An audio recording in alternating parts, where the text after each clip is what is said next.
Welcome to all of you in this series. इस series के through मैं आपको कुछ इम्पोर्टेंट क्वेश्चंस जो जेई एंड नीट से रिलेटेड हैं उनको डिस्कस कर रहा हूँ। तो आइए आज के इस क्वेश्चन के बारे में डिस्कस करते हैं, जो कि क्वेश्चन नंबर 112 है। लास्ट के क्वेश्चन में मैंने क्वेश्चन नंबर 111 के बारे में बात की थी। तो आज के इस वीडियो में अपन क्वेश्चन नंबर 112 नंबर के क्वेश्चन के बारे में बात करते हैं। तो आइए क्वेश्चन को रीड करते हैं। A tennis ball is released from a height h and after freely falling on a wooden floor, it rebounds and reaches height h by 2. The velocity versus height of the ball during its motion may be represented graphically by graph are drawn schematically and on not to scale. देखिए एक bar graph को स्कीमेटिकली draw करना है, तो समझने की कोशिश करना। बहुत ही सीधा सा क्वेश्चन है, इसके बारे में कुछ करना ही नहीं है। देखिए एक बार मैं आपसे ऐसा कहना चाह रहा हूँ, सपोज करते हैं ये कोई बिल्डिंग है, ठीक है। बिल्डिंग का मतलब ये कोई ग्राउंड है। यहाँ से बिल्डिंग की एच हाइट से, ठीक है, एच हाइट से मैंने किसी भी बॉल को ड्रॉप कर दिया, ठीक है। अब इसकी वेलोसिटी वर्सेस हाइट के बीच के बारे में बात करना चाहूँ। सपोज करते एनी हाइट एच पर बात करना चाहूँ। एनी हाइट से मान के चलता हूँ ये वर्टिकल से कितने हाइट पर आ गया, नीचे एच के साथ आ गया, ठीक है। यहाँ पे टोटल हाइट इसकी एच दी गई है, इसके बारे में बात करना चाहिए। तो देखिए एक बार जब मैं बात करते हैं थर्ड इक्वेशन का यूज करते हैं, v square is equal to u square plus 2gh। Drop किया तो इसकी वैल्यू 0, तो v square is equal to 2gh, ठीक है। तो यहाँ से देख सकते हैं कि हाइट के साथ जो वेलोसिटी है वो किस हिसाब से वेरी कर रही है, पैराबोलिकली वेरी कर रही है, ठीक है। जब हाइट की वैल्यू 0 थी तो वेलोसिटी 0 है। जब हाइट की वैल्यू h हो जाती है तो वेलोसिटी मैक्सिमम हो जाती है अपोजिट डायरेक्शन में। तो इसका जो ग्राफ रहेगा इस टाइप का रहेगा, ठीक है। एक ग्राउंड पर आ गई तो ये वाली कंडीशन जो ए वाला पॉइंट है, एक ग्राउंड वाला पॉइंट है, ठीक है। फिर क्या करती हैं ये, आफ्टर वुडन फ्लोर से टकराने के बाद it rebounds and reach height h by 2। इसके बाद ये रिबाउंड्स करती हैं and h by 2 height reach करती है। h by 2 हाइट पर जाने के बाद इसकी वेलोसिटी वापस 0 हो जाती है। तो वही इस हिसाब से वेलोसिटी वेरी करेगी। एंड h by 2 हाइट बोले तो ए वाला पॉइंट अब वापस के लिए इसकी जस्ट अपोजिट वेलोसिटी से मूव करेगी इतनी। यदि यहाँ पर u है तो ऑब्वियसली बात है भी u वेलोसिटी से ऊपर की तरफ जाएगी, तो ए वाला पॉइंट b की तरफ शिफ्ट हो जाएगा b, एंड फिर वापस h by 2 पर जाकर वेलोसिटी 0 हो जाएगी और पैराबोलिकली ही डिक्रीज करेगी। तो इसका ऑप्शन जो रहेगा ऑप्शन डी इसका करेक्ट आंसर रहेगा, ठीक है। आगे की तरफ मूव करते हैं। ऑप्शन डी करेक्ट क्यों रहेगा ये आपको पता लग गया कि वेलोसिटी इसके हिसाब से मूव करेगी। तो आपको अच्छी तरह से पता होना चाहिए कि पैराबोला जो y square is equal to a x के हिसाब से होता है, उसका graph y square is equal to a square वाला ग्राफ जो होता है इस हिसाब से ही वेरी करता है, ठीक है। चलो ठीक है, नेक्स्ट क्वेश्चन के बारे में बात करते हैं। नेक्स्ट क्वेश्चन क्या है, क्वेश्चन नंबर 113, क्वेश्चन नंबर 113। देखिए एक बार, from the VT graph shown the ratio of distance to displacement in 25 second of motion each. इस जो वेलोसिटी वर्सेस टाइम करो दिया गया, इधर टाइम है, तो 25 सेकेंड तक इसकी डिस्टेंस एंड डिस्प्लेसमेंट का रेशियो क्या होगा। बहुत ही सीधा सा क्वेश्चन है। तो आइए बात करते हैं क्वेश्चन क्या है, क्वेश्चन क्या नहीं है।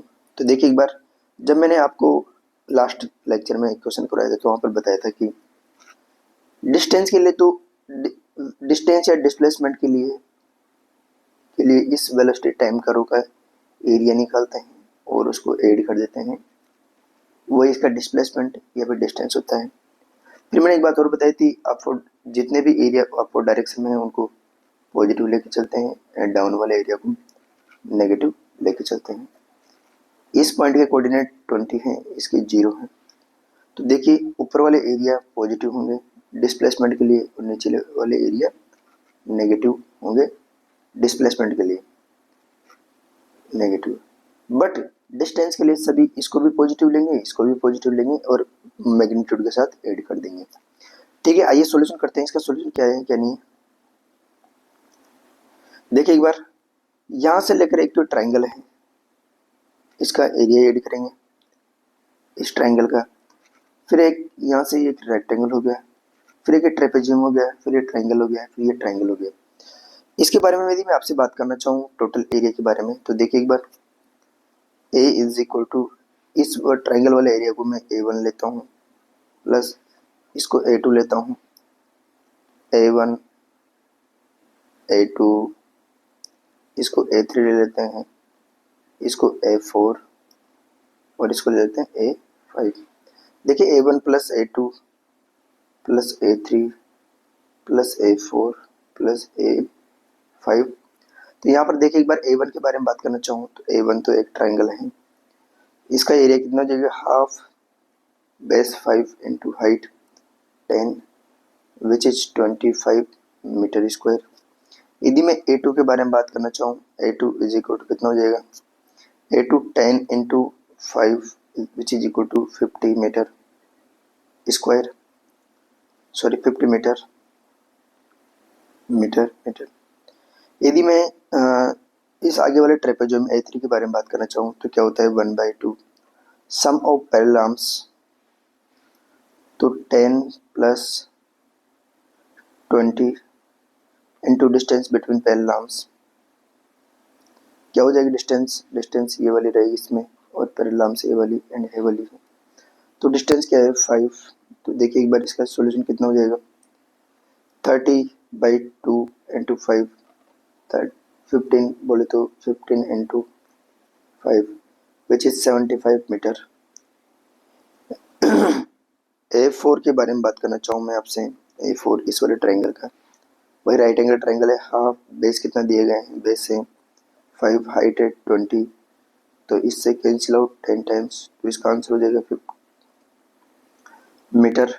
ठीक है, यदि मैं A5 के बारे में बात करना चाहूँ तो A5 कितना हो जाएगा, 1/2 इंटू बेस 5 इंटू हाइट 20, इस वाले ट्राइंगल के बारे में बात करना चाहूँ, या फिर हाइट है -20, तो ये हो गया -50 मीटर हो जाएगा। ठीक है, सबसे पहले बात करूंगा मैं डिस्टेंस की, तो डिस्टेंस क्या हो जाएगी, सभी एरियाओं का मैग्नीट्यूड के साथ सम, A1 का मैग्नीट्यूड प्लस A2 का मैग्नीट्यूड प्लस A3 का मैग्नीट्यूड प्लस A4 का मैग्नीट्यूड प्लस A5 का मैग्नीट्यूड। देखिए एक बार A1 25 plus A2 50 plus A3 75 plus A4 50 plus A5 -50, but इसको लिखेंगे 50। ठीक है, कितना हो जाएगा, ये हो जाएगा 100 और 100 250 मीटर, तो इसका डिस्टेंस आ गया। बात करते हैं डिस्प्लेसमेंट की, displacement S vector displacement downward वाले एरिया को नेगेटिव लेंगे, तो देखिए एक बार 25 प्लस 50 प्लस 75 प्लस 50 माइनस 50, इससे कैंसिल आउट हो गया, तो कितना हो गया 150 के बराबर इसका डिस्प्लेसमेंट आ गया। रेशियो पूछा गया मैंने से डिस्टेंस टू डिस्प्लेसमेंट, तो दोनों का रेशियो लेते हैं, S to S vector is equal to 250 divide by 1, तो कितना हो गया 5 टाइम्स 5 डिवाइड बाई 3 मीटर। तो ऑप्शन कितना हो जाएगा इसका, सी ऑप्शन एकदम करेक्ट आंसर होगा। ठीक है, क्वेश्चन नंबर 114 के बारे में बात करते हैं। देखिए एक बार VT plot of a moving object is shown in figure. The average velocity of object during first 10 second is, V average के बारे में बात की गई है अपन से, या फिर V वेलोसिटी की एवरेज वैल्यू। तो देखिए एक बार वेलोसिटी की एवरेज वैल्यू क्या होती है, total displacement divided by total time या फिर delta x upon delta T. ठीक है, तो डिस्प्लेसमेंट के टोटल डिस्प्लेसमेंट के बारे में बात करना चाहिए अपन, टोटल डिस्प्लेसमेंट इन 10 सेकेंड। तो इस वेलोसिटी टाइम कर्व का एरिया फाइंड आउट करेंगे, वही मुझे क्या दे देगा, डिस्प्लेसमेंट दे देगा। ठीक है, तो डिस्प्लेसमेंट के लिए ये वाला एरिया A1 A2, तो अपवर्ड वाले एरिया को पॉजिटिव, नीचे वाले एरिया को नेगेटिव लेके चलेंगे। तो देखिए एक बार A1 plus A2 with sign लेना पड़ेगा। A1 एक ट्राइंगल है तो इसका एरिया हाफ इंटू बेस कितना है 5, हाइट है 5। डाउनवर्ड वाले एरिया की बात करना चाहूँ तो minus half into base 5, height 5, तो इसका डिस्प्लेसमेंट 0 हो गया। तो एवरेज वेलोसिटी की बात करना चाहूँ 0 डिवाइडेड बाई 10 विच इज 0, तो इस बॉडी की एवरेज वेलोसिटी 0 हो जाएगी इस मोशन में। ठीक है, क्यों, क्योंकि डिस्प्लेसमेंट 0 है। ठीक है, नेक्स्ट क्वेश्चन के बारे में बात करना चाहूँ, क्वेश्चन नंबर 115, जो कि अच्छा क्वेश्चन है। तो देखिए एक बार, acceleration time graph of a particle moving in a straight line shown in figure. Velocity of a particle at time t is equal to 0 is 2 meter per second. तो find velocity at end of the 4th second. जब t is equal to 0 होता है तो इसकी velocity u is equal to 2 metre है। जब time t is equal to 4 second हो जाता है तो इसकी velocity क्या होगी, इसके बारे में अपने बात करनी है। एंड एक्सेलरेशन टाइम कर्व है। ठीक है, तो देखिए एक बार, अपन अच्छी तरह से जानते हैं area 80 curve is equal to change in velocity. Acceleration time curve का जो एरिया है वो चेंज इन वेलोसिटी देता है। चेंज इन वेलोसिटी क्या हो जाएगी, v minus you divided by इस ट्राइंगल का एरिया। क्या हो जाएगा, इस ट्राइंगल का एरिया हाफ इंटू बेस कितना है 4 इंटू हाइट कितनी है 4, तो इससे कैंसिल आउट 8 हो गया, सॉरी 2 हो जाएगा। तो इसका एरिया हो जाएगा 8 is equal to v minus u दिया गया है कितना 2, तो इसका जो एरिया आएगा वो कितना हो जाएगा, सॉरी इसकी फाइनल वेलोसिटी 10 मीटर पर सेकंड के इक्वल हो जाएगी।